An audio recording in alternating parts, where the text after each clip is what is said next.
All right, so I don't know if I'm just trying to justify myself in my own actions and say that I am not the issue here. I am a normal car guy, but project cars, hot rods, drag racing, circle track racing, whatever kind of racing you're into, people say, or a lot of people say, it's just a money pit, waste of time, waste of money. But there's ways that you can offset the cost. Now, I'm not denying that if you go out and buy Art Morrison chassis, you go out and do a bunch of stuff and spend $100 grand on something, I don't know if you're going to be getting that money back. But if you are just trying to put together a hot rod like this behind me, you can spend a little bit of time, a little bit of effort, find project cars, find flip cars, find parts cars to where you can offset what you have back here, or you can sell off your old stuff like I have sitting back in that corner that we'll talk about, and try to offset the cost of building that thing to where that $30,000 bill that you have at the end of the entire build isn't that big of a deal because you spent a little bit more time and effort saving say $5 grand out of it by selling stuff that you didn't necessarily need. So that's what we're going to be talking about, so let's jump right in.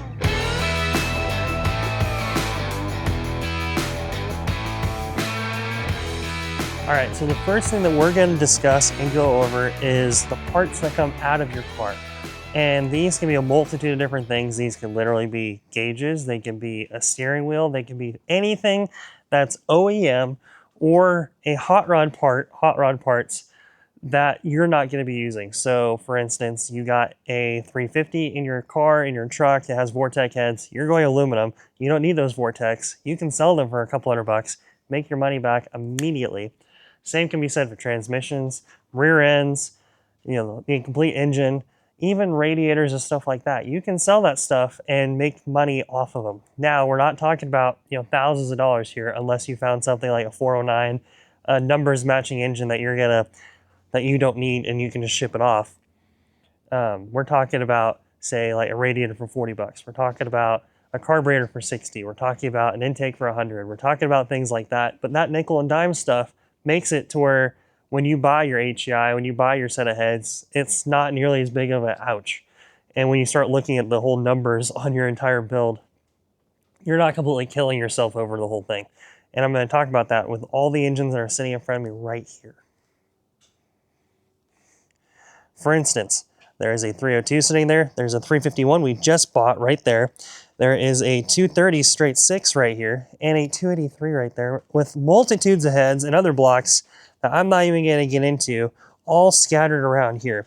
This is a perfect example of one, you can either store your stuff and you have a bunch of stuff that you can bounce around and piece together for everything you're building, or what you do is you pull out whatever that you're never going to use again and you can sell it and make a little bit of money back. So like I said, these are not, $1,000, hits right here or money makers, but say that 283 is a numbers matching 67 Nova engine. So these actually have recessed oil filters on them and it makes them worth a little bit of money. So even locked up, that is worth money to the right person.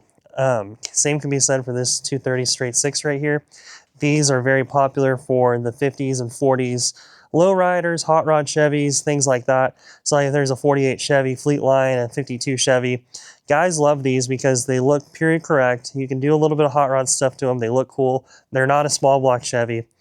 Again, you're not going to get $500 for this is the way it sits, but you can get $150, $200 out of it.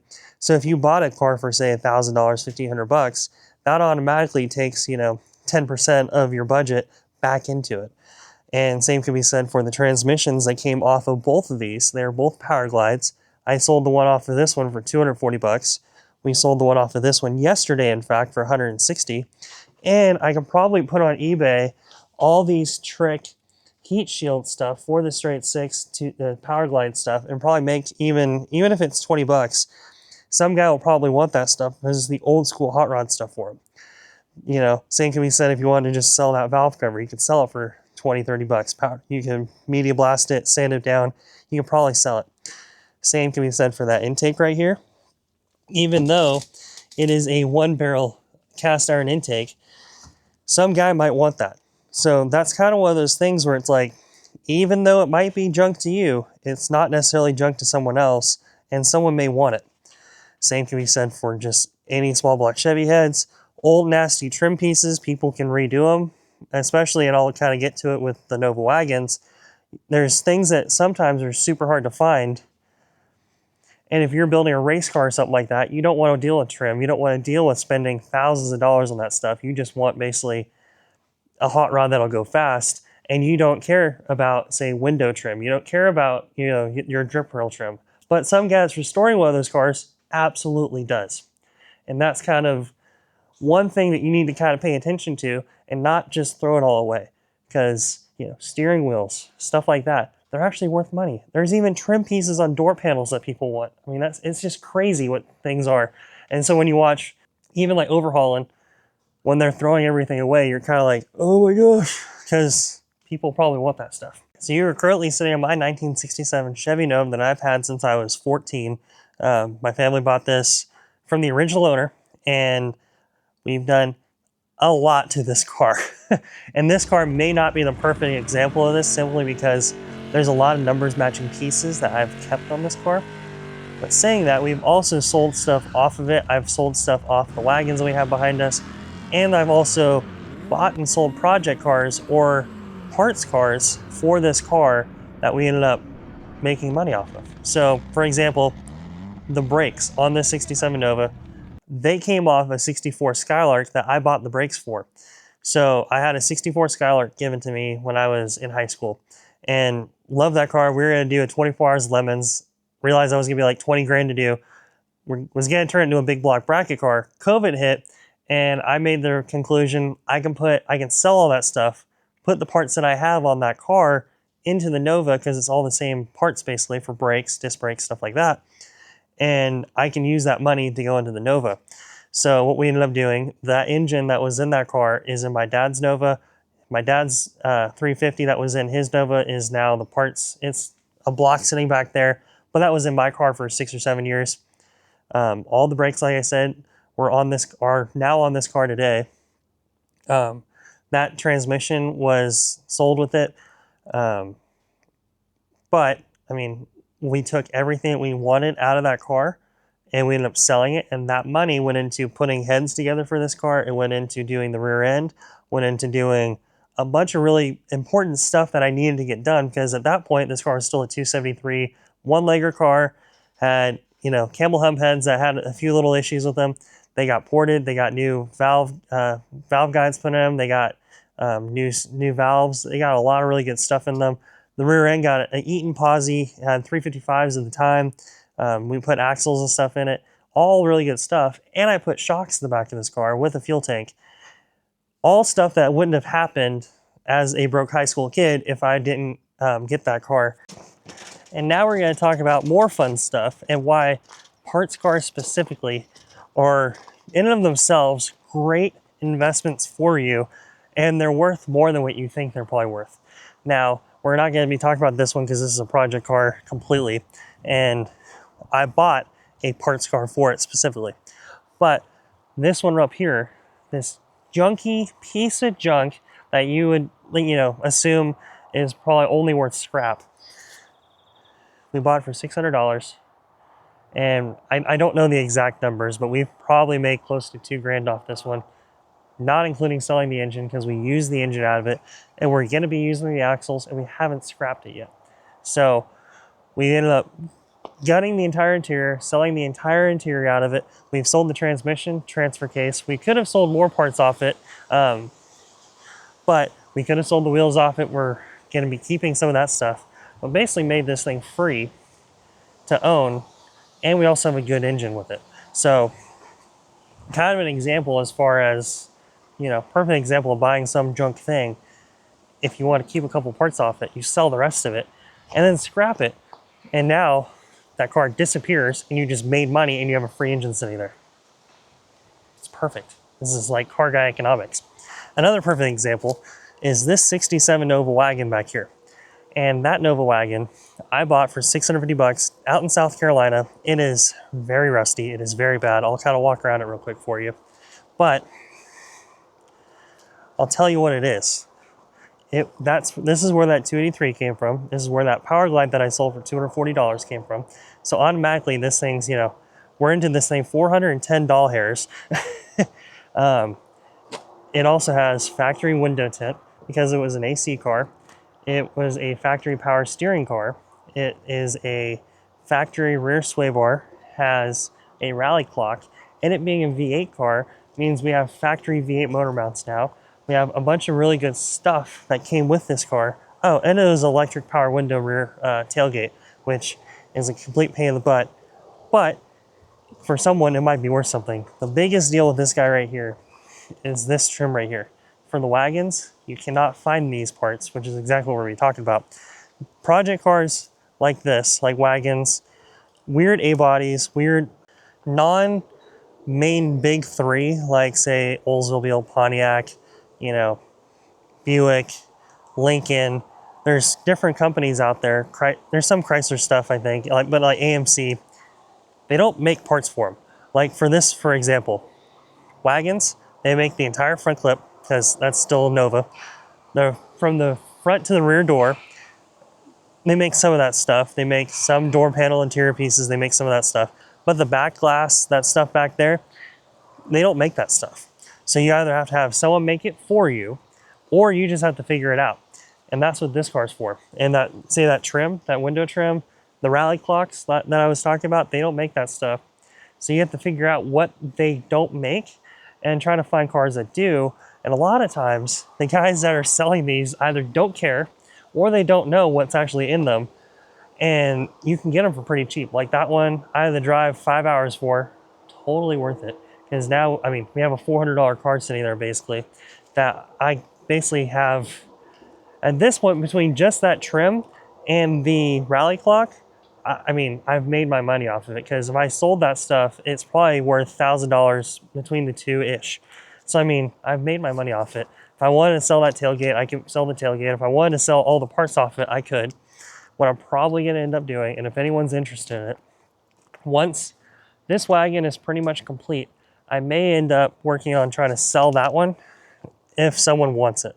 So if there's someone out there that's wanting a wagon project, that one's really, really, really, really bad. But if someone wants one, I need to work on getting a title and some other stuff for it. But we can probably make it work. And it's probably worth something to someone. So just keep your eye out when you're trying to build something. If you're trying to find, like my 64 Skylark, I found a second one for $500, and I ended up selling that one for $1,400. We did a little bit of body work on it, but I was originally going to put all the parts from the one that had a bad body onto the one with the good body, and I just never did. And then we ended up selling them both for the Nova, and now the Nova ran a lot faster, and I could drive that one on the street and truly enjoy it. So that's kind of one of the big things with these cars is you need to kind of like figure out what you want to do and then what you need and then go from there and just kind of take a direction and go for it. Now I'm going to talk about my last point. It's kind of what I'm doing right here. So let's get back in the shop and I'll talk about it. All right, and my final point that we're talking about is literally what I'm doing right this minute, and that is content creation, YouTube, social media, all that stuff. Anything that you do car related, you can put on YouTube, you can put on Instagram, you can put on Facebook. And if you're halfway funny, halfway informative, halfway decent about it, you can make money doing it. I have plenty of friends that make, hundreds of dollars on YouTube. I have, multiple friends that make thousands of dollars on YouTube doing just what I'm doing right here. I am by no means a professional at this. I am by no means a, full-time content creator. Maybe at some point I'll, get my stuff together and actually do it. But this right here offsets a little bit of what I do and at least pays for gas and at least pays for a few things that we do monthly. And, at the end of the day, it's also a fun thing and I get to share what I do with you guys, which is really cool. So, and I get to meet really cool people, get to go hang out, get to go do stuff I don't think I normally would have done if it wasn't for a camera and talking to a camera, pretty much. So, like for my YouTube stuff, I think I make right now with almost 7,000 subscribers, I get about 1,000 watch hours a month. I make about $100 a month off YouTube alone. Facebook, I make another 100, 200, 300, depending on what ends up happening. It's by no means a full-time job. It's by no means, paying for everything car related I have, but at the same time, $250, $300 a month for doing what I'd already do and just talking to a camera about it.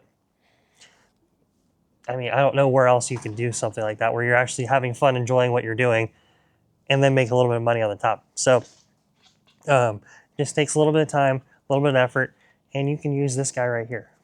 You don't need big fancy cameras or anything like that.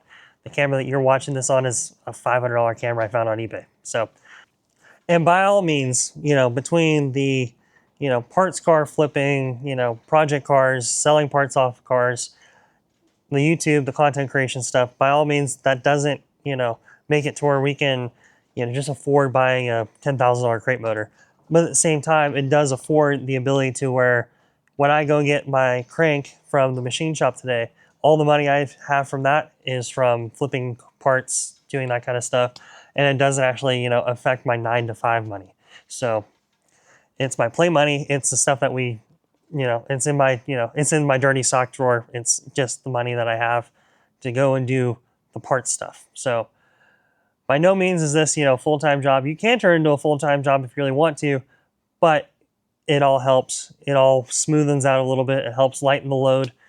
And maybe this is just me talking and trying to convince myself that it's totally okay for me to spend way more time, way more energy, way more money than I probably should on all this stuff. But at the end of the day, it's what I want to do. So, and with that, thank you guys for watching. If this is the first time you've ever watched the channel, I greatly appreciate it. Please follow, like, and subscribe everything we do.